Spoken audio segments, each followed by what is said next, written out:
there is a workforce challenge. There's a huge population that's going to retire in the next 1 to 5 years. And this is where this skill set that has gotten us to where we are, this skill set resides there. But the world is changing, which means skill sets need to evolve. And so it's a complex problem.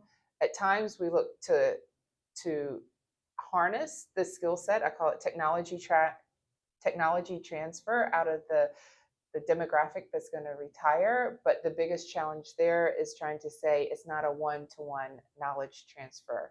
You can't take someone with 40 years of experience and tell someone with 5 years of experience all this 40 years and expect that person to know it. So it really needs to be a knowledge transfer of one to many. There needs to be multiple people absorbing this knowledge. But one thing that's come out here at CERAWeek is actually using some form of AI for this knowledge transfer as well.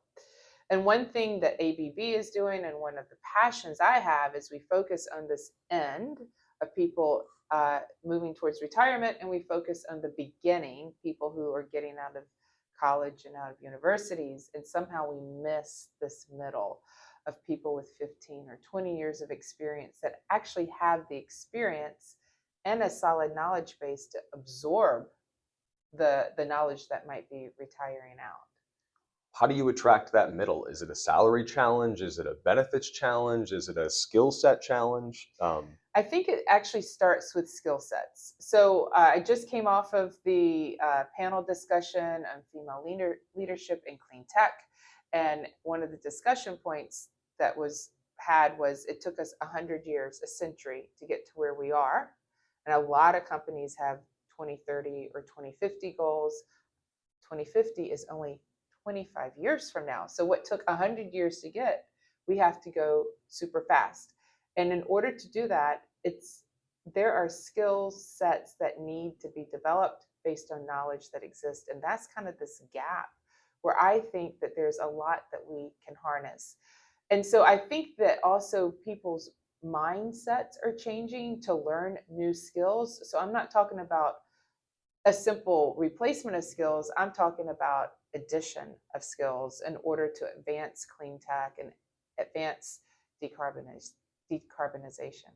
The AI component, I think, is interesting because we're not exactly sure how it's going to look yet, right? Like, I mean, there's some places that are really implementing AI, but in terms of making some sort of one-to-one, skill set transfer from an older generation to a younger, it almost involves like a different sort of worker. I feel like prompt engineers. Is that something that ABB is in tune to, and how the workforce maybe changes, the skill set changes now in this modern era? We are attuned to this skill set change. You can call it an evolution. And so when we look to recruit talent, the profile of the talent, especially on the engineering side and on how we look at new product or new solution development, is evolving. But just because it's evolving doesn't mean we throw out the way it has always been done. They complement each other.